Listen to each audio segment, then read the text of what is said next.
I did it. That worked pretty good. I'm getting better. Welcome, your backup plan tribe, to this week's awesome live stream with a very special guest from the UK, beautiful England. I'd so love to be there right now. Our special guest this week is from our title, Shift Happens When. And I think in this time of the pandemic, when everyone is starting to move back into what real life was or can be moving forward, I think it comes with a lot of shifts. And I think it's pretty darn good that we have a special guest today to talk about these kinds of issues. So welcome, your backup plan tribe. How's everybody today on a beautiful Monday? Or whenever you're listening to this, a beautiful day as it is. If you are new here, please like, share, and subscribe down here on the corner. Press that like button if you would like more of these videos. Thank you so much for coming on our show. I really, truly appreciate it. Your backup plan tribe does, absolutely. We're a growing community of people who want to hear real life stories about their real life. And there's nothing better than that. If you are new here, my name is Tina Ginn, and you have reached your backup plan tribe. And I am an emergency preparedness coach. I almost forgot what I am. It's Monday, so we do those things. We do lots of errors today, so that's kind of cute. I'm an emergency preparedness coach, a best-selling author of In the Blink of an Eye, a financial expert, and an app developer of Your Backup Plan app. And I'm located here in beautiful Vancouver, BC. And I just want to let everybody know that these stories can be shared. You can click on the share button, and you can click on the bell, which is beside the subscription button, to make sure that you hear any of our videos that are upcoming, and you'll be notified before they get uploaded. So make sure you click on that bell. Your Backup Plan app puts your life all in one place. Everything that's all up in your head that no one else knows about but you, in case of any unpredictable circumstance.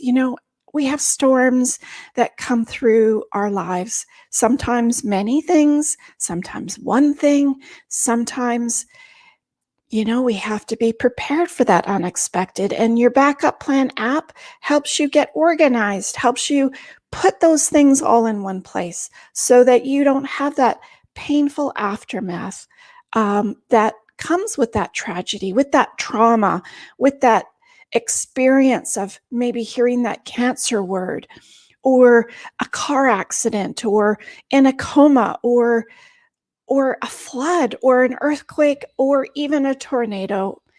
List goes on. And why not be prepared? Because you don't know what to expect. You have to expect the unexpected.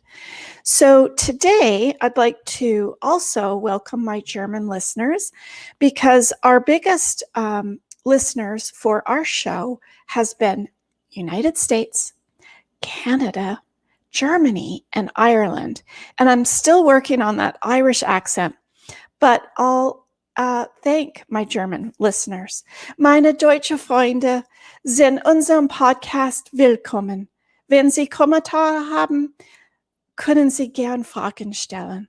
Also, danke für deine Freundschaft. So thank you very, very much for coming on our show and listening to our wonderful, great, real-life stories of people around the world. And Heather Jean today is no exception. And I'd like to bring her on and give her a wonderful introduction for the UK. Hello. Hey, Heather. Hi. So Heather Jean is coming to us from the UK today. She is a business training and consultant. She calls herself an old-time coach and trainer. She created with her friend Confidence Through Cabaret. And I really wanted to bring on Heather today to our show for our listeners because all of us going back to the real life, the real normal, the norm that we used to have is going to be coming up for the majority of countries. I know in Canada, we're looking at that, the anxiety, the depression, the changes that maybe people have to move back into the real life normal again, working from not from home anymore, all of those kinds of things. And I really liked your story. So I wanted to bring Heather on to talk about her story, her journey, what's brought her to being able to help others with confidence and enlightenment. So thank you, Heather, for coming on our show today. Oh, thank you for having me. It's such a pleasure. It's such a pleasure. And it's great because I get to spend time with somebody else from Vancouver. Absolutely. Yeah, yeah. And I really, what you've just said about, people coming out of lockdown. I mean, in the UK, we have been in lockdown more or less for 14 months, and we have another month to go. And they're Wow. still talking about extending that. So we have not been out much, So it's a very big shift for a lot of people, and you're right, people are starting to talk about that. So it's going to be interesting times ahead. It will be. So tell us, Heather, about, where did it start for you? Where did your story start? And I've heard the outcome and it's fabulous. So Okay, so where to start? I mean, that's actually strangely moved as I've had more and more reflection time during these months of lockdown, because I would have thought, oh, I started. This is the point when things started, and then and I think an awful lot of my story starts with some of the social programming that I had. I had a very happy childhood. I thought I had I had an amazing childhood until I started during lockdown, really thinking about there's quite a few things that I need to challenge that are, in accepted programs in my mind that I just need to bottom out and shift. For example, my mother saying, "You are so impatient." It's like that is ingrained, just the volume, the tone, everything. And so when I went off to, be a married person, I just assumed, part of my programming, that I would get married and have children, and that's what you do. yeah, And I didn't question it, and I didn't. I mean, I wasn't not unhappy with it, but I didn't. I didn't make that choice consciously. So, yeah, I'm married into a marriage where we, on the outside, to everyone else, seemed wonderfully sunshine, and everything was great. He was very abusive, and most especially emotionally abusive, and that started immediately after the honeymoon. And so I instantly, like, I'm going to say from day one, felt trapped. Um, and Long story short, I went off to be an expat in the Middle East. I was sent by an airline to live out there and run their training, and because of that, I was able to I had a company house, I had all the things that an expatriate has. So I was able to leave that marriage, and that that saved me from that chapter. that Um, gave you that courage and the strength to get away from the yeah, situation and and I was in probably a look at it. system. Yeah, I was in a system, right? I had a company house. I wasn't like I had to leave and then where would I go?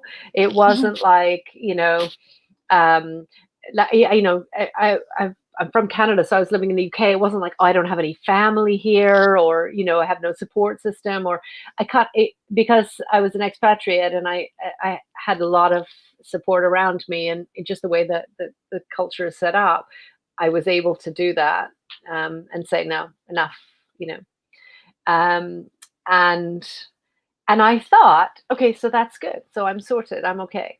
Mhm. No scars from that. I Mm. mean, like, logic would tell you, like, if you're listening, you're like, "What were you thinking?" But, uh, I felt fine, I really felt like, "Okay, good, this is worked out."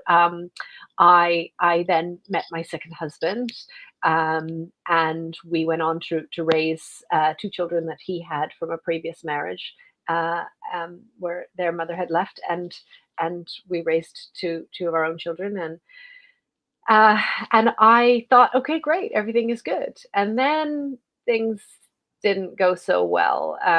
There was a lot of gaslighting. There was a lot of, "I told you that," when I was like, "Did you? I can't remember." I'm really, and I really genuinely did start to think I was losing my mind.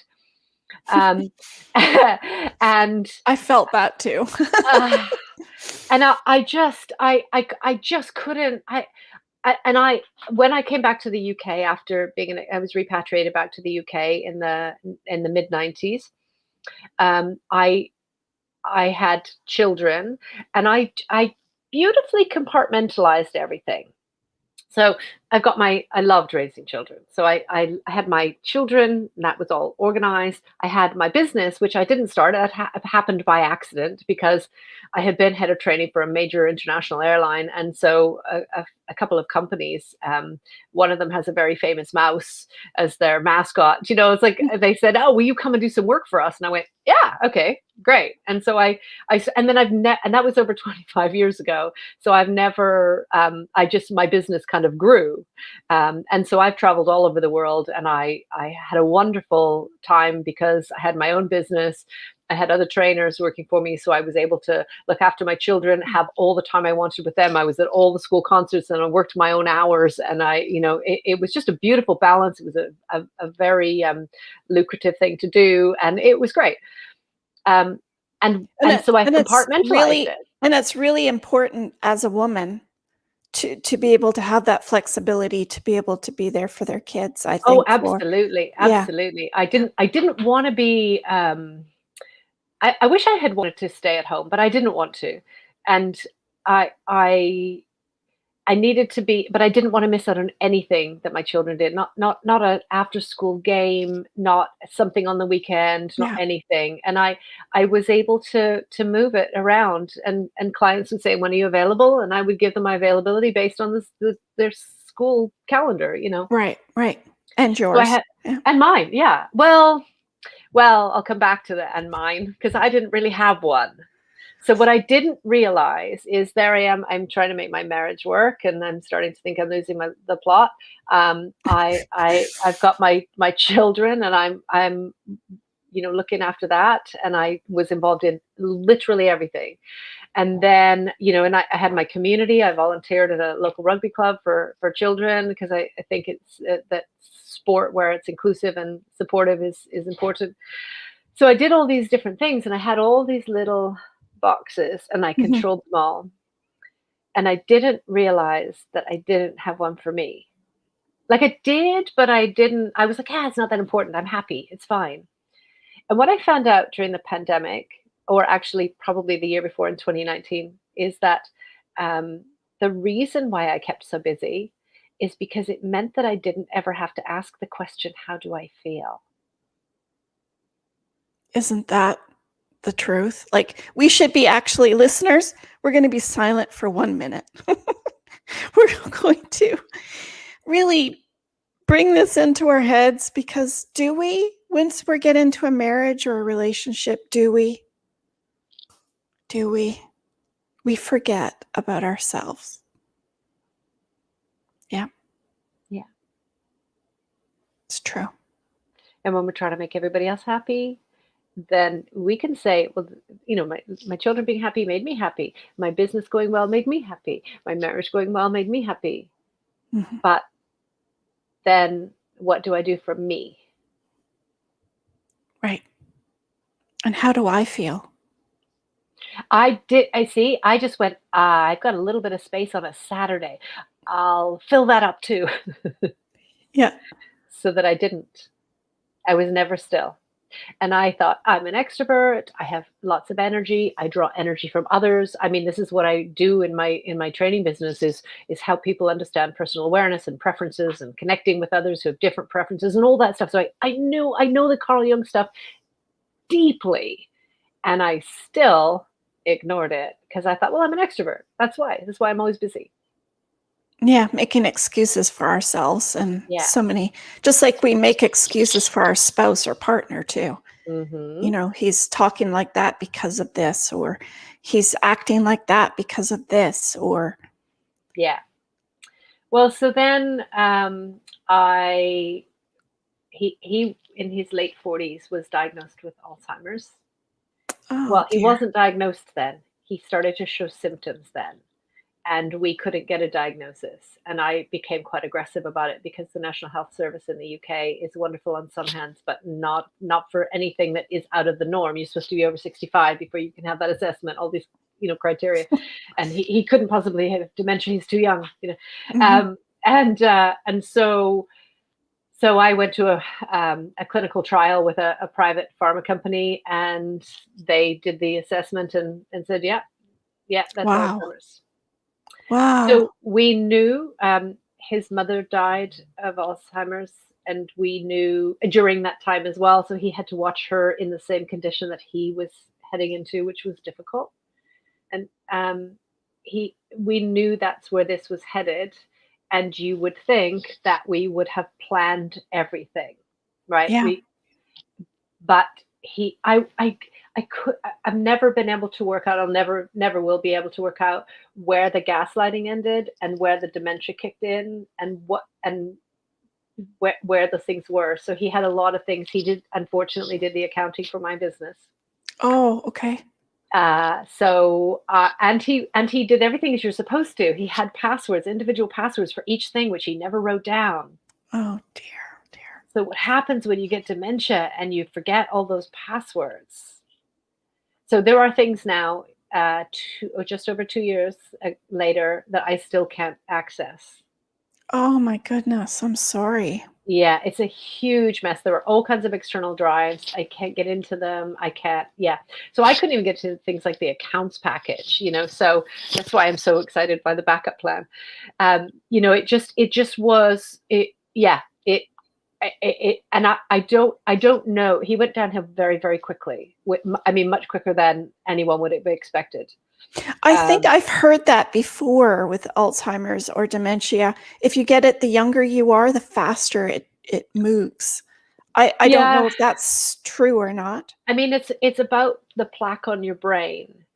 And he tried different interventions through the drugs trials, and there are some exciting ideas that are coming up, but I guess the plaque on your brain, as it spreads, it shuts down your neural pathways, and how that's going to go is anybody's guess, right?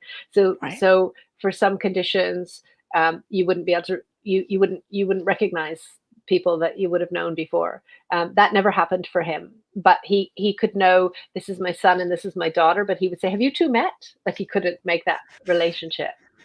You just never know how that plaque is going to spread. Like, where is it? Which neural pathways is it affecting? And then how is it expanding? So we didn't expect it to be that fast. I don't think the outcome would have been any better in terms of me being equipped with all the information I needed before he passed away.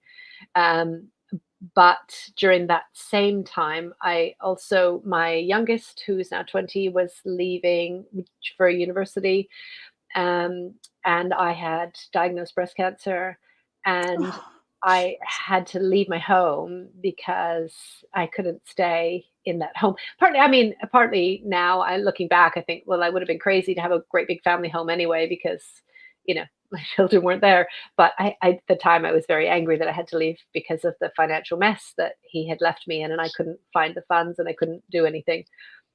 So I had to move, and while I was moving, and it's a big thing. If you've got lots of children, and then they've left home, to downsize is a really big move.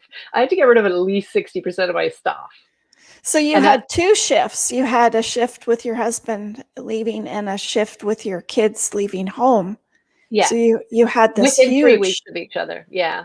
wow, And that's a then 2 lot. months later, I had to leave my home, and move somewhere smaller. So I had to get rid of things and move it. And I got into a car accident, and I had spine and Oh, neck injuries. So, and I still haven't had the all clear. I still at this point haven't had the all clear from my breast cancer. So there's lots of plate spinning at this point, and I couldn't work. And each time I tried to go back to work, I couldn't work, and because something else would happen, and something else would happen, I'm sort of running down my businesses and closing down some of the tenders, and doing whatever I yeah. can to plug holes, and it just the whole thing started to come together in January 2020, and 6 weeks later, like magic, it all shut down again. And of course, my business is a global business, so and it's not just a Zoom business. I run large conferences, so I rely on being able to travel and lots of people in a room together. Yeah. So so that changed everything, and people didn't pivot to Zoom like overnight, not No. not in the way, and if they did, it was more of a web chat. It wasn't, dynamic training with rooms and all kinds of things. It wasn't ready yet. So I started Confidence Through Cabaret with a friend because, well, I spent a few months decompressing and learning how to use introverted energy, which is not my thing. Or wasn't. And so that was a very steep learning curve because I draw energy from others. And then all of a sudden now, see, here I am, Tina. I'm like, how do you feel? Because you can't run from it when you're locked in your home. No. And When did your husband? How long did he have this um, Alzheimer's then? so he had it for uh, so he had it from when we first suspected it until he passed away. It was nearly 10 years. Wow. But I was a full-time carer of his for the last year and a half to 2 years, somewhere in there, where he Hmm. couldn't manage on his own. He had to have, so I could go away for like a day of work and then I would come back.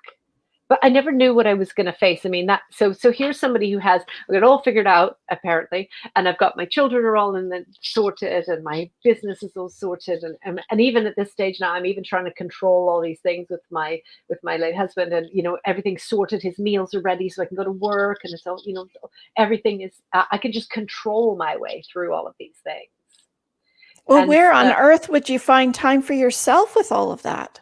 well, and I was really good at pretending. Like people talk about mental health, and they talk about people who maybe are quiet or people who don't seem to be themselves.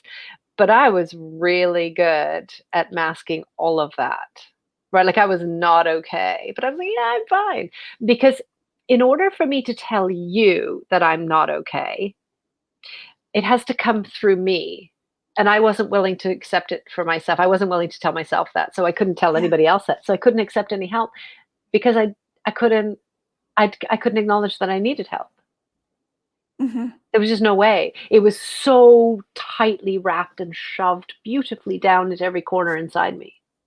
Into every toe. Yeah, every little space. Yeah. And it was all beautifully wrapped up. And even when I got into my car accident, I was like, fine, that's okay. We got this little compartment. This is perfect. I got a little Yeah. compartment for that too. And then all these labels that you give yourself, a wife and mother and carer and all these things, all within 3 weeks just went poof, gone. All went to pot. All went to pot. Yeah. Yeah. Yeah. Join the club. And it, it, you can't see that stuff coming. Like, I mean, you just can't.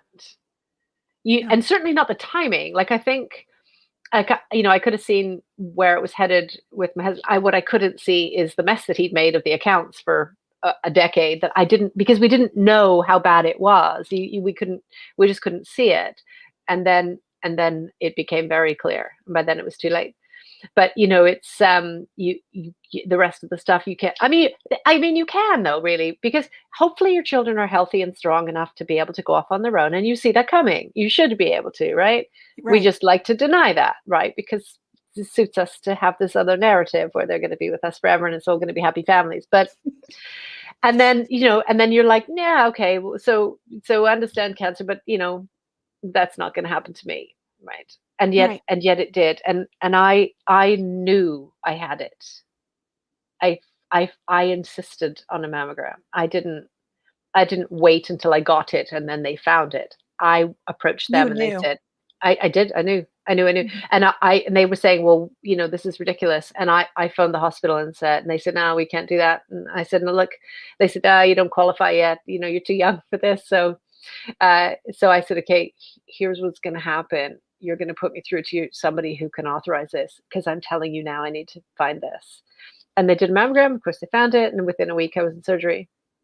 Well, So that worked out well. well, it did, and that's that listening to your body piece, really listen in knowing your body. And I have underactive thyroid, so I'm used to I have a lot of symptoms from it, and I'm used to feeling those things of my thyroid's not right because my hair is falling out, or or my skin isn't right, I'm not sleeping, and so I really listen to my body. I'd say more than I do now. Like I don't think I do so well now, but I'm focusing on other things right now, like being allowing myself to be vulnerable and allowing myself to let those things out Yeah. and allowing to recognize the triggers and to be able to breathe through those and let them happen and let them pass.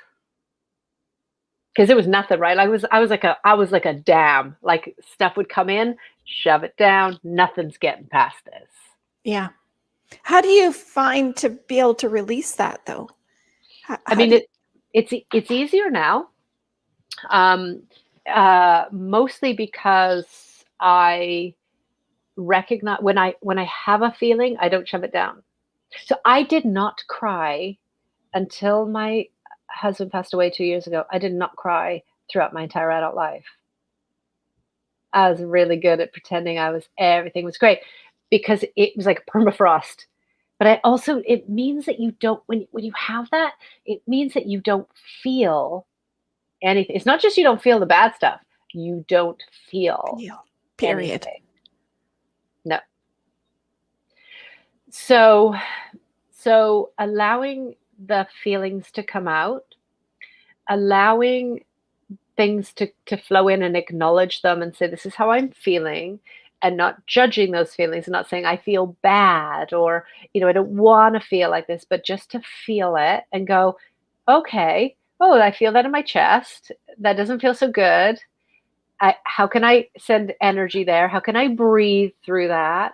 How can I allow that so that it'll leave, so that it'll carry off like a flow, like a stream? I always picture it as like a stream. It's come in and then I can let it go past. But if you stop it and try and deny it or change it or in some way fight it or hide it, it comes Yeah. out somewhere. Yeah, it has to. Yeah, it does. It can't stay in there forever. And unless you have like a heart attack or something, do you know what I mean? Like something will happen to let that out. Yeah. Somewhere along the line, something will shut down. It has to. Mhm. It does. Yeah. So how I do it is I acknowledge it and I let myself feel that and I give myself time and I still go, oh, let me just crunch that down a little bit. And then no, no, I can't. I don't want it inside me. I don't want this. It's toxic. I don't want it. I guess once you start experiencing that release, you probably are able to do more. But it's that first Yeah. experience, right? Because we all Yeah. don't want to feel it. No. Nobody Oh, wants to. if 2020 didn't happen, I wouldn't have let that happen. It's only because I was locked in that I had nothing else to do. Like, I know that sounds ridiculous, but it's like I couldn't be with people, and I couldn't do my usual things, and I did online classes and all kinds of. I did 15 online classes a week. It was ridiculous. So, so I did try and keep busy, but you couldn't keep busy all the time in your home. Mhm. I painted the kitchen. I did all these different things, and you still can't fill up all your time. No. And it's the universe is making you reflect on yourself, I guess, so to speak. Yeah. Well, it is. It's asking you to. It's giving you the opportunity to, and you can ignore that stuff because I did for decades. Yeah. But sooner or later, it's going to hit you on the head. I have a very good friend whose husband was diagnosed with Alzheimer's, but it took her quite a while to also get that started. He was in car sales and very top salesperson in the luxury car business. But she started finding things slowly and was questioning them. Is that how you started realizing that something's shifting with him? Yeah. Yeah, very much so. And we would have conversations, and there would be other people, and he would say something, and then a few minutes later he'd say, I didn't say that. And we don't go, but you did. And it was always such a relief when other people had heard that as well, because I think, oh, thank God. Because otherwise I would have thought it was me. Isn't that the So, truth? yeah. And there was a lot of controlling behaviors, and there was a lot of gaslighting stuff anyway of, I would say, this is how I feel. And he'd say, no, you don't. And then I'd go, oh, okay, no, I don't, push that in. So there was a lot of that pattern anyway. So I think that made it even harder because To it was, realize it. yeah, because some of it wasn't out of his nature to do those things anyway. So it wasn't like he just completely changed. There was some minor things that were like, yeah, but even for you, this is not usual. How long do you think it took him to do you think he realized it at some point? Was there a light bulb? Yeah, I think he realized it after about. I mean, he had his diagnosis, and then I'd say about 4 months later, his mother passed away, and she was in end of life care for 5 days on, just an IV and nothing else, and, like just kind of palliative care, and um, he had to watch that, Oh. and that's when he went, oh, this is going to be me. Mm. And how many And years was that from that point? it was about 4 years from that point. So it Yeah. was quite slow moving at the beginning. It was at the beginning, and then just I think my children were home for Christmas, and then they came back for Easter, and they just were like, what's happened? Oh, like it just changed totally. Very, very quickly. Yeah. Yeah. Yeah, because we talked about, what kind of things would be helpful, and maybe he should have a dog, and maybe so he'd have a routine, and he'd have something to care for, and so on. And by the time we'd even just discussed it and made that decision, it was too late. He couldn't have done it. It's pretty hard then with your backup plan to try to find that moment where someone shifts to get your stuff organized with that Oh, person, right? yeah. I mean, Because it's so slow going that by the time it reaches the point, it's too late. yeah. Yeah. So I did, and maybe you can say this is sneaky, I don't know, but when I knew that he had Alzheimer's, and yet he hadn't had a diagnosis yet, I went and we did our will, and we did our power of attorney. And I left my power of attorney to two of my children, and he left his power of attorney to me and one of our children. So um that was That in place. helped. That helped. Yeah. A little Yeah. bit anyway. Yeah, and I mean, we had been with my late mother-in-law. We had been through. We have court of protection here, and I never wanted to go through that again. That was horrendous. That was hours and hours and hours of paperwork, and lawyers and then months of waiting for the court, and then we were just, we were custodians of it, so we couldn't make any decision. We didn't get to decide what home she went into. They decided, and we carried that out. And I was saying, no, that's that's not how this is going to go down, because I actually believed that he would go into her home and live for a long time, so I wanted to be able to make those decisions, and Mhm. and and and I knew what he would want. So there was no way I was going down the court protection route. So not when you consider we could go to a lawyer's for 15 minutes and sign a, Have it. few $100 and then it's done, right? Right. And this cost thousands and months. It was I'm never doing that again. Well, and it might be called something different in every country, but it's all Yeah. the same. It's Yeah. every country, it's very, very similar. Yeah. And I tell people, if you even for people who don't have anything, even that, they say, "Well, I don't have anything anyways. What do I need to get prepared?" No, you have lots of things, Yeah. especially how you want things to go down when things Mhm. aren't working. Yeah. So that alone is important. Absolutely. We didn't get to decide when my late mother-in-law went on palliative care. That was decided by the doctors in conjunction with the court. We had to carry it out or be involved, but we didn't get to make this decision. We didn't decide what home she went into. We didn't decide,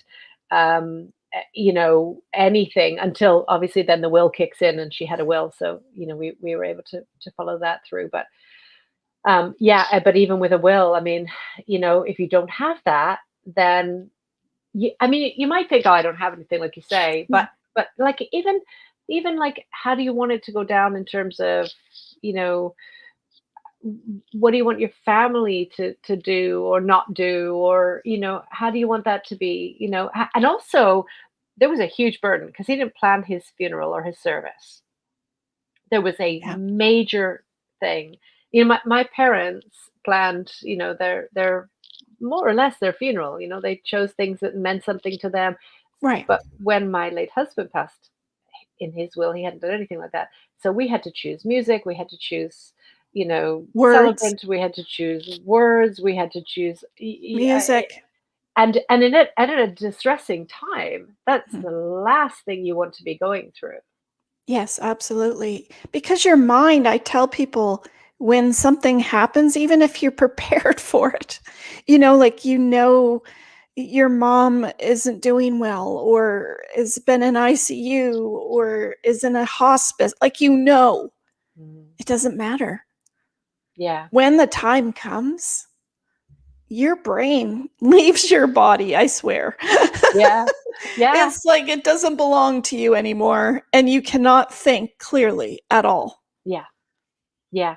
Yeah. So it's so important, even not to burden your family or your friends or whoever, because someone's going to be looking after those Burdened. things. My Yeah, my father's on Vancouver Island, and he's on his own there. He's got no family there. Because my brother's in Calgary, and I'm in the UK. So there will be friends that will have to, even like collecting his belongings and things. And so he's planning all of that. He's sort of saying, okay, I'd like the furniture to go to Heather, and I'd like, I'd like this particular friend who's going to help us out and do all the things. You can have this, and he's really thinking about those plans so that we don't all go, "What the hell are we doing?" yeah, yeah, and that's beautiful because men, particularly at any age, they don't think anything will happen. Yeah. They're all Superman. Yes. Yeah, and I think because my dad got a bit stuffed by his parents and grandparents and things not doing any plans, I think that's he just learned his lesson, That hindsight. helped. Yeah. Yes, and a Yeah. lot of people don't learn the lesson. They keep repeating it, and that's nice that your dad did. Yeah, absolutely. But isn't it true of us all though? Don't we all have lessons where we keep repeating the same things until we learn the lessons? And that's why I started with, kind of the programming when in my story. It's like I was taught those lessons, and that's what I believed to be true. And it's only recently that I've started questioning them and going, yeah, if I'd have questioned that 30 years ago, then a lot of stuff wouldn't have gone down that I wasn't too happy with. Yeah, I had those same thoughts.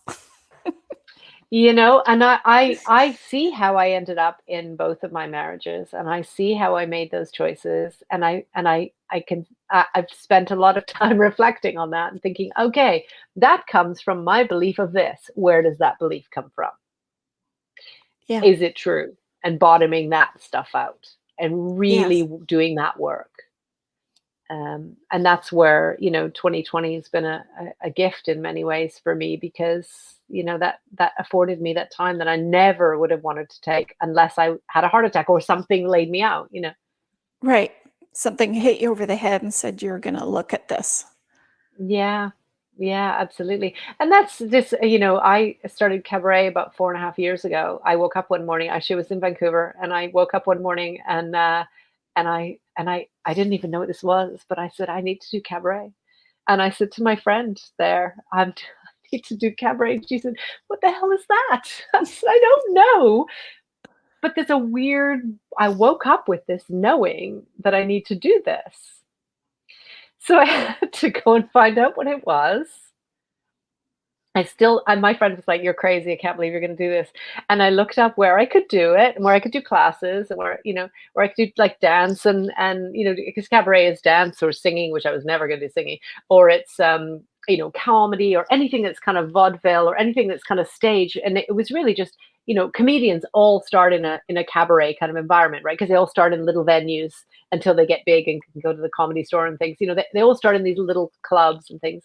And that's Mhm. all kind of related to the cabaret world. But so I looked it up, and there was a taster session as soon as I got back from Canada, in the next city over, because I didn't even want to go to my city, because I was like, oh, so I might see somebody I know. I don't like, this is ridiculous. And I And got why do I there, and keep feeling like I need to do this? It must have I been. know I didn't want to do it, but I did it anyway because I needed to figure out where is this knowing coming from? Hmm. And we had to do like a body tracing exercise where you put one arm out and you take your other arm, and it's your hand touching your arm, right? You're just doing that. And I wanted to be sick. I was Oh, like, I can't. I'm sorry, I can't do this. And they were like, oh, and do this, and I was like, nope, no, no, can't do this. This is not okay. I'm not okay. I don't know why. It's not, there's nothing wrong with it. It's ridiculous. And so because it was so ridiculous, I had to sign up for the classes because it made no sense to me. And what I didn't realize, because I was hiding in plain sight, and because I was, keeping so busy and not letting anybody, or not questioning how happy I was. Uh, I run big conferences for corporations. So I am like Tony Robbins. I'm all over the room. And so I am big energy. But me, because I didn't really pay any attention, I didn't look after me, I was very small. I was loud in my work, but I was very small. And that's what I had to explore, was that what is going on? Like, who am I? And what is my reluctance to take up space and own it and hold it? Because my work persona, I could do this. I could do this all day. I could project my voice. I could do all the thing. But for somebody to see me, and I'm not saying I was faking it. I just had a persona. Like, we all have different personas, right? And we were talking actually about like social media, and some of us have to have a perfect picture to post, or have to have the perfect words before we post or whatever. And you know, uh, and I so that I just had this work persona that I was really good at, and I used that everywhere. And I still yes. can do that, but it's not me. It's not vulnerable me. It's not accessible me. So that really triggered by touching your arm or whatever. Yeah, It we call it. triggered It's that called. it's Yeah, me. yeah. This is You're me. touching Yeah, me. this is me. This is me. Oh, I don't like this. This is not okay. Because now I'm seeing me. If you look in the mirror, like, try and do this. If you've never done this before, this is such a useful exercise. Just try and look in the mirror, even for 30 seconds. That's hard enough. if you can, if that's easy, then do it for a minute and see yourself, not like smudges and not like, brushing your teeth and checking your mascara or whatever, but actually look at you, actually see yourself. It's hard to do. Mhm.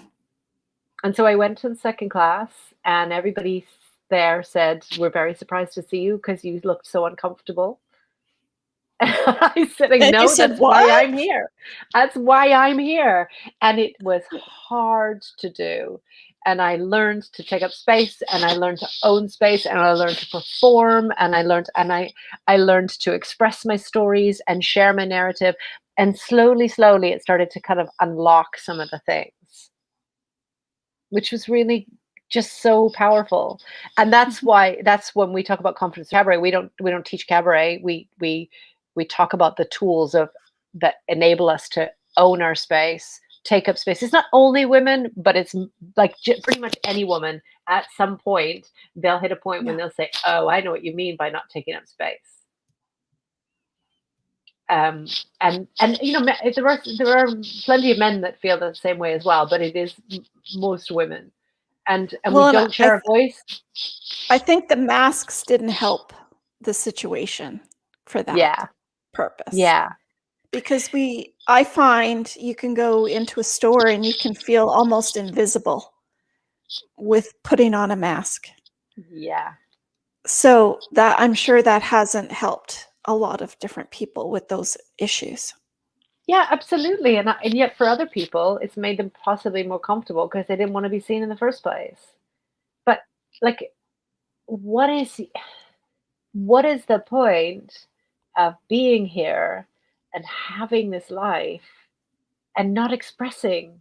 I mean, our bodies are here to express and to use and to, yeah, some of us have more limitations than others with our bodies or with our mental health, but there's so much we can do. Why Mhm. would we want to limit that? And I think for a lot of us, if we put on a mask, then we're like, oh, good, I didn't want anybody to see me anyway. Yeah, yeah. But even as an extrovert, even though I don't mind, I'm quite happy to chat to everybody and make eye contact and stuff. I am finding that when I put the mask on, I make a lot less eye contact now. Now I'm just more concentrating on where is everybody and how do I get past and through and not go near anybody. Right, instead of looking around at a different perspective. Yeah, yeah. I mean, I guess it'll be a long time before we make eye contact. Yes. I know I tried to make well, a little boy was making eye contact with me at the store one day, and I felt so bad because I was smiling and talking to him, Yeah. but I felt so bad because he couldn't see me smiling. So Mm. I tried to do it with my eyes, but Yeah, and I guess, if you're a child during this, then there are a lot of social cues that you're not getting because the social cues are going to be different now. yeah, yeah, it's going to affect all of us at different Yeah, ages. language development, all of those kind of things, you know. Yeah, And then at the other end, there's an awful lot of people who are elderly or vulnerable who are deeply lonely. I try and talk to my dad on FaceTime 2 or 3 times a week if I can, if his seniors home will set it up, because otherwise he doesn't see anybody. You yeah, know, yeah. It's very and that's lonely. it's very, very lonely. Hmm. You know, and I think, being trapped in our own presence is just so difficult. Did No, we talked about Alzheimer's. We talked about your husband. What impact about the cancer part? What part is that struggle for you in? Yeah, I mean, I still haven't ever really gotten to the bottom of that in terms of I mean, it certainly makes you more grateful. Um, and I had that before I started cabaret. And what I love about cabaret is that it is for everybody. Everybody. It's not for a certain kind of body. It's for everybody. And so, um, I think having had breast cancer made me more appreciative of my body. I think it made me sort of stop saying, "Oh, shut up about your thighs, Heather. Just enjoy the fact that you can still move and you can still express and you can still enjoy and socialize and all of the other things that we take for granted." Yeah. Um, I think because I don't even know. There was an inner knowing. And because I listened to that and I phoned my doctor and they said, "Nah, you're too young." And I said, "Nah, look, we're going to need to talk about this some more."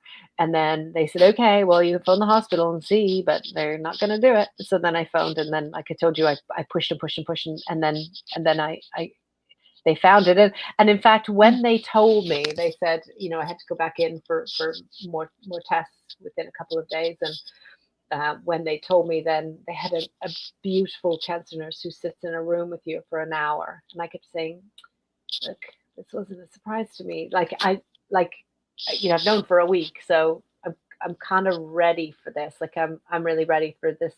Can we just like do the surgery?" And she kept saying, "Well, it's going to hit you," and it never did. It never did, because I never associated it as something wrong with me. I associate it as there's a foreign thing in my body and I want it taken out. And they Yeah. did. Yeah. Yeah. And so Awesome. that's quite different to feeling like, we're I don't know, there's something wrong with us, or we're defective in some way, or I have this sickness. I never saw it like that. It was kind of like this. So disease is just a dis-ease, right? So it's a non-ease. So it was like, okay, so I've got this thing, and you need to take that out, and now I don't have it anymore. Right. Right. That's a great way of looking at it, actually, because we get tied up in the why. Why did it happen to me? Why? And that's just bringing all of that energy down. It is, and I think we can go. Look, I was lucky. I, I'm I had a mammogram last week. I'm fully expecting that that's going to come back clear, and I'm regularly monitored. But I I know there are people who don't get off that easily. I truly understand that. In fact, there were many of Yeah. them in the ward with me. But I I think that how we think about things can enable us or disable us. And it's so hard when we get into that victim mode and we're going in a downward spiral to, "Oh, and there's another thing, and there's another thing, and there's another thing." And I just refused because if I tallied Yeah. up all the stuff, I would have fallen apart. But it was like, okay, so I'm dealing with this, and my compartmentalizing and control was my undoing in lots of ways. But it was also my you know setting boundaries and knowing, like, this is just, it's something that's happening for now.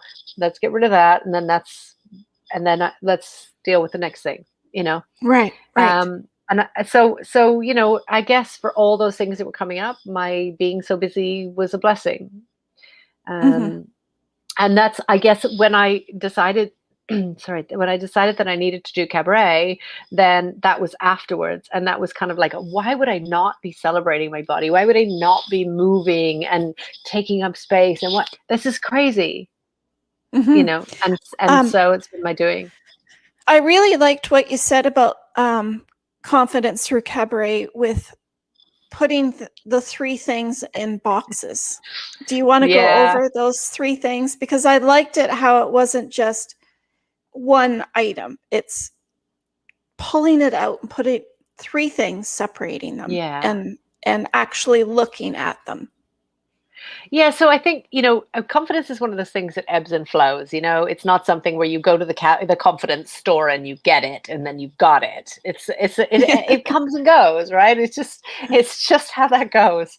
And so having momentum is a great way of building confidence, but it's never going to stay. It's not permanent, and so we have different parts of our lives, and we made um a lot of times people will talk about, there's kind of categories or whatever. I made them lifelines. It's like in your life, you have your personal life, you have your work life, and you have your stage life, whatever your stage is, whether that's a Mhm. Facebook account or a podcast or whatever your stage is. And so you might have a lot of confidence in some parts of your life. Like you might feel really comfortable on social media and you might feel really comfortable in your personal life, but not so comfortable in your work life. You don't want to do a presentation and you don't feel maybe your imposter syndrome is kicking off and sort of saying to you, you really, who are you to be speaking or what, so that's the bit that you want to focus. And I always say, start from where you're strong, right? Find your strength and build from there. Because if you try and build from a place of deficit, it's all going to fall in. So Yeah. if your strength is, I feel good in my personal life, I know where I am with my family and my friends, and I get that confidence there. But as soon as I go to my work life, not so much. Or I Or have you other feel people who really or I you have other feel people really who good feel in great in work. work. Yeah. Mm, Yeah. yeah, But terrible yeah. in their social presence. Yeah, yeah, absolutely. And I found a lot of women were saying, I know what I'm talking about at work. I'm confident, but I can't even express it. Like so it's even like they can start to because if it's not just like, oh, how do I get confidence in my whole life? It's like, okay, so I feel I'm good in my personal life. I'm okay there. I'm okay with my stage life, and I'm not doing so much with that right now. So I'm going to start from where I'm strong. I feel good. I know what I'm doing in my work. I know who I am. I'm qualified. I belong here. And as soon as I speak up, then nobody else is listening. I don't know how to reach people. I don't know how to let them know that I know what I'm talking about. And so we can start to kind of like say, okay, so where are you strong in your work life? And where do you want to be stronger in that work life? And we don't take on the whole of our world, Mhm. it's too much. Yeah, it is. Especially when you start recognizing it. Yeah. Yeah, absolutely. So then it's easier, and this is why it made me laugh when you said I'm an old style coach, because that's what I said to you. But it's true, because I don't have a coaching program where I'm going to tell you how you can make 10K months and all that kind of stuff. I don't have a program. What I have is a really great skill set around helping people figure out what it is that they need, what are the priorities, and how to get those things, or how to find out how to get those things. Or I don't have all the answers. I don't know. A lot of the people I coach, I don't know really fully what they do. I don't need to, but I know that they know, and I can help them figure out from there. And so when I think about, okay, so where do you want to build confidence? Yeah, it's my work life. Okay, so let's talk about where are you strong, and then where do you need to go next? And so we do that, and we do Mhm. challenges, and we do different challenges for different things. A lot of women want to feel good in their body because that affects then their ability to show up in work. They don't feel so comfortable in their clothes. I mean, a lot of us are going to have that question mark when we start going back to the office in the outside world instead of hiding behind Zoom. But like, how do what makes they want to feel good in their body because they feel like that limits them, and then they don't want to show up in places because they're uncomfortable. Or So or then having let's to put on pants. yeah, yeah, exactly, that are not leggings or stretchy, yeah. Yeah. Yeah, exactly. Exactly. So, it's kind of like a break it down. So my mindfulness practice is aerial. So I'm an aerial dancer. I do aerial pole, I do aerial hoop, I do aerial silks, and I do lollipop lyra, which is like a pole with a hoop on the top, basically, that spins. Mm. And so if you can't nail a move, like if you can't do something, let's say you want to get onto a hoop, and we've all probably seen either in the circus or on TV or somewhere where there's a big hoop hanging from the ceiling, and you're trying to get into it, then it's like, so where are you pulling, and where do you need to be pulling? So okay, good, I need to be pulling for my arms, I'm pulling for my arms. Okay, so then what's next? So we don't do all the thing all at once, right? We build in little steps. So everybody goes, yeah, yeah, Mhm. that makes sense. Yeah, yeah, that's that. Yeah, I understand that. And then we don't do that in our own lives. We just expect that we're Yeah, going to like master the whole thing. It's just like, but it's not different. that's true. We're But going we to start with don't one. but we don't look at it that way No, no. So if I until was you going to make said an it. app, I wouldn't have a clue where to make an app, how to make an app. So I would need to start with questions. That's because that's all I've got. Is I Yeah. have all these questions. First of all, how to make an app, and then to understand what question. I don't even know questions to ask. So then I would have to. That would be what are my questions? What questions do I need to ask? What questions am I not asking? Where can I find out? And then we start to build up, right? And then we start to figure those things out. Kind of like if you had an instructor and they said, okay, Heather, you're going to go up that pole and you're going to hang on the hoop and then you're going to twirl and then you're going to come back down the pole and you're going to go, ta-da. Yeah. But Yeah. you're looking at that thinking, okay, how do I do that? Yeah. How do I accomplish that? Exactly. And it's a great analogy because where you're strong, if you're standing at the foot of a pole, I'm looking at my pole right now because I have a pole in my room. So if you're standing, if you want to climb that pole, where are you strong? You're strong on the floor. So let's start from the floor. Right. And then let's go up a little bit.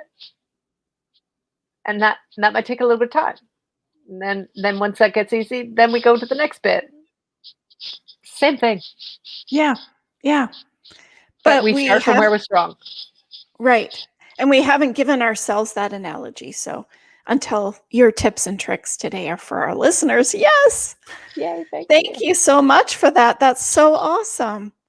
And I have to say, I'm so sorry. And I know we're not supposed to say that to someone, but about your husband, that was very, took a lot of courage and bravery for you to come out with that whole 10 years of caregiving is the hardest task in the whole wide world. Thank you. It puts you between a relationship that you see that you're starting to grieve because it's no longer there. The person is not the same. They're no longer there. There's a whole lot of different feelings that come with that whole journey. And I also want to say I'm sorry for your cancer that you've had to go through, but I know it's bringing you to a better place of understanding for many of these different things that you've incurred. Yeah, thank you.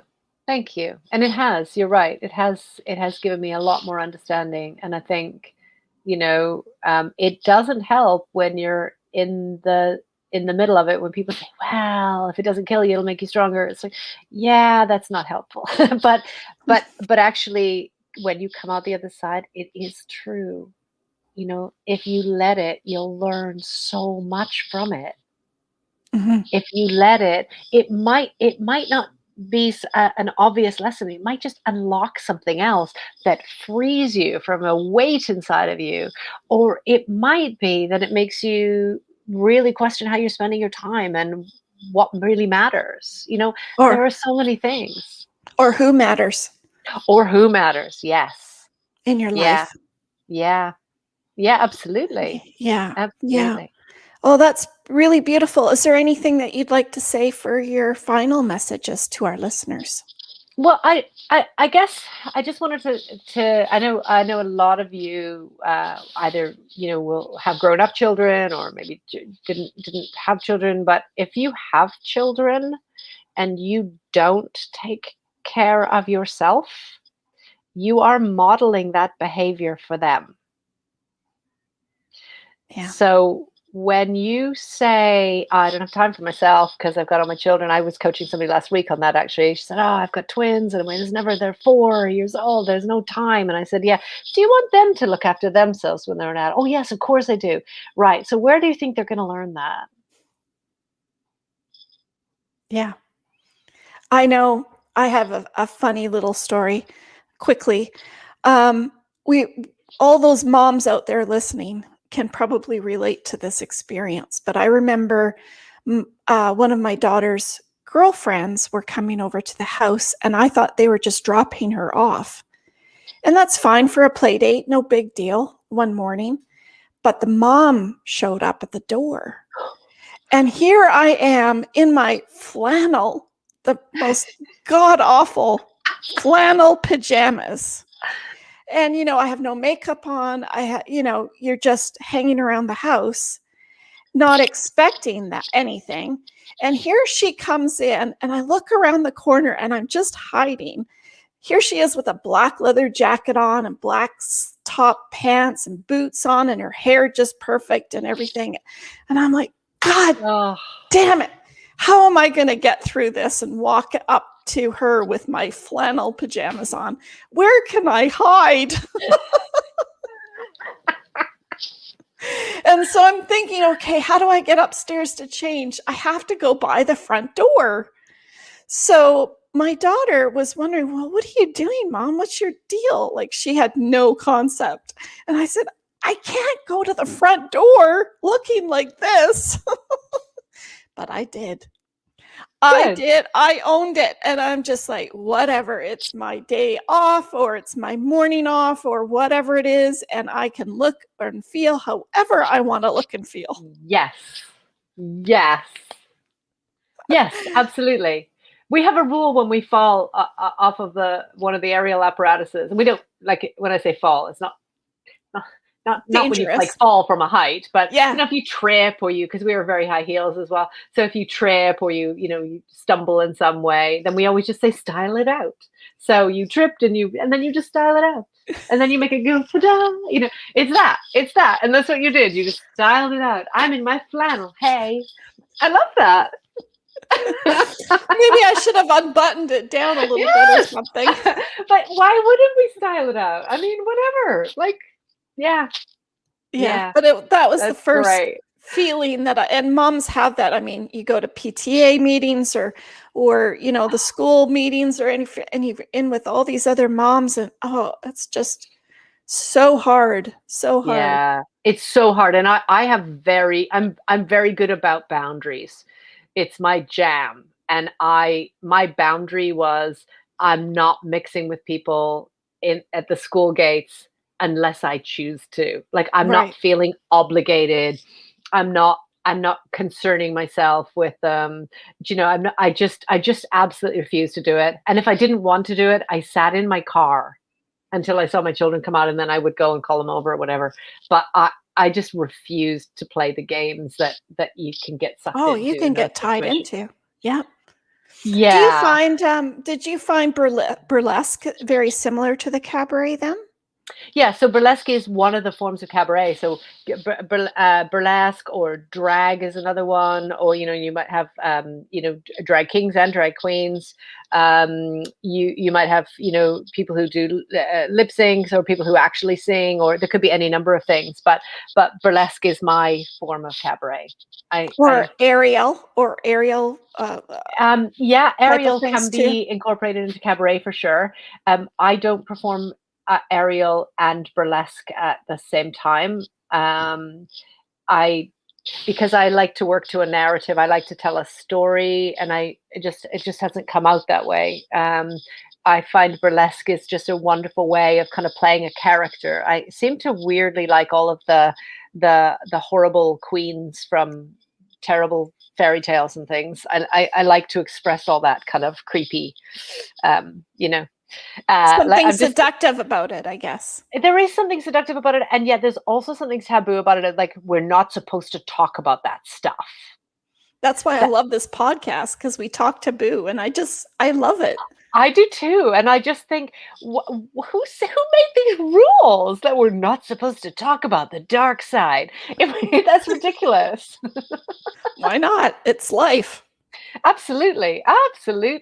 And I've learned all kinds of worlds from the people who perform in on poles and things. And I mean, pole now has become much more mainstream. It's like a vertical gymnastics. There's a lot of gymnasts in it. It was supposed to be showcased at the last Olympics last year, but then that got cut. But that will be, it will eventually be an Olympic event, depending on how time works. But yeah. But it is so it can be a very athletic thing, but it has its origins in strip clubs, right? So, but it's a different kind of pole. It's quite different to being several meters up, to being trying to entice and draw attention to yourself to gather custom, right? that it's just the same apparatus, just different uses, I guess, if you could say it Right. that way. But with things like aerial hoop, I mean, we've all seen that in the circus and all kinds of places like that, and and some people would consider that sexual. I don't, but that's a different way of expressing things, because it's a different kind of apparatus. It's round and it's got a hole in the middle, so it's a very different way of using your body to use that apparatus. I find them really useful mindful tools, because I'm not good with mindfulness. I can't like sit and be in the moment. I tried the mindful timers. I think they're all wonderful things. They're just not for me. Hmm. I'm just too busy. So when I am in an aerial apparatus, or skiing is another really good mindful thing as well. If you're skiing and you start focusing on something else, you will fall. It's the Right. same on an Right. aerial thing. If you are not fully in that moment, fully engaged in what you're doing and where your body is and what position you're in and all the things, if you forget one of the things because you're watching who came through the door or who's phoning you, then you fall. Well, it's the same for hitting in baseball and softball. Yes. Because if you worry about how good the pitcher is, or worry about how good the third baseman is, and she's going to get your hit, or worry that you can't run to first, or worry about anything, you're not focused and you're not present in the moment Absolutely. to keep concentrated on what your job at hand is. Yeah. And that's to hit the ball. Yeah. So yeah, it's And where focus goes, energy flows, right? So if you're mhm. focusing on the third baseman, you're not focusing on the pitch, and then you're going to miss, or Right. something else. Yeah. Yeah, yeah, I that's really true. I heard that a lot with the girls in the dugout. Oh my God, they changed the pitcher and she's so fast and she's so good. Oh my God, what are we going to do? You're going to do the exact same thing Yeah, because you're better than the pitcher. yeah, yeah. And what you tell yourself is really true. Yeah, Yeah. And you asked me a few minutes ago about if there was anything else that I wanted to share. My favorite lesson of all is control the controllables. That has right. saved me all the way through my life. All those things, the only thing that I could do was focus on what I can do. Oh, that's beautiful. And you got to let the rest go. We should do a little quote for that. Yeah. Control the controllables is, if there's so many things and what if and what if and what if, well, can you control that? No. Well, then let it go. Like, you do what you Yeah. can to control what you can. If it, if you, if there's all these what ifs. When I was pregnant with my youngest, my late husband was in the hospital. We were transiting from Vancouver through Seattle to the UK. He got pancreatitis and ended up in the hospital for 3 months in Seattle. I Oh was dear. pregnant. I couldn't stay because travel restrictions and insurance and all kinds of things, and the Americans don't like it if you stay there and have babies. And so so Mhm. I had to leave, and I had just moved house. I had never been to the house, so the move happened the night before we were leaving for Canada. And I had never been to, I'd seen pictures of it because I was traveling a lot at the time. So I'd seen pictures of it and sort of said, yeah, yeah, yeah, I like this house. This is good. We'll have this house. Great. And then the movers moved us to a whole other part of the country. Like I knew nobody in that place, and I didn't know how to get there. And I didn't know where the children's school was, and I didn't know, I couldn't do anything. And all the furniture wasn't built. I was sleeping on the floor on a mattress. I was 8 months pregnant. It was ridiculous, and all this kept going on. And in the middle of the night, because Seattle's 8 hours behind the UK, so I Mhm. had to keep talking to the surgeons and all kinds of people in the middle of the night, and then I was trying to work, and um, Um, it was insane. I still don't know. My children were being farmed out to people I didn't even know, like other parents in their class. Like, great, is your kid in class with mine? Great. Can you have my child overnight? Because I need to do this work. And it was horrendous. And and oh, and that was the moment. I had taught the controllables for a long, long time. But that was the moment when I went, oh yeah, I need to live this. and it saved me because I couldn't control so many things. And you could become a victim by going, I didn't get this and this and this. But actually, what I can do is, and as soon as you take back that I can do, then you're so You much can do. stronger. As soon as you take Yeah. back the can do, you can do. Yeah. Yeah. And then Wow. let the rest go. Sounds like you had chaos. It was chaos. It was beyond chaos. Yeah, it was crazy. But you know what? If you let the rest Let it. go, like all the what if he dies and what if I go into labor early and what if and what like okay, but I can't control those things. What I can do is be prepared. Yeah. What I can do is, ask for help. What I can do is, get enough Get more rest knowledge. even. Get more Yeah, knowledge. get more Get more knowledge. rest. Yeah. Yeah, yeah. Yeah. Oh, that's So that's that's my awesome. thing. Oh, Yeah, thank you, Heather. Thank you so very pleasure. much.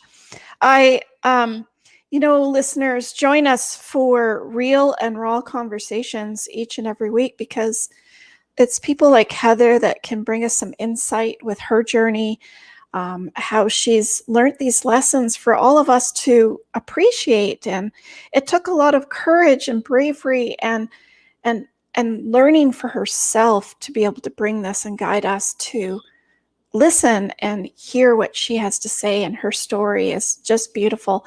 Thank you for sharing that with Thank us, you. Heather. It's a pleasure. Thank you so very much. And thank you to my German listeners. Danke fürs Hören, meine deutsche Freunde auch.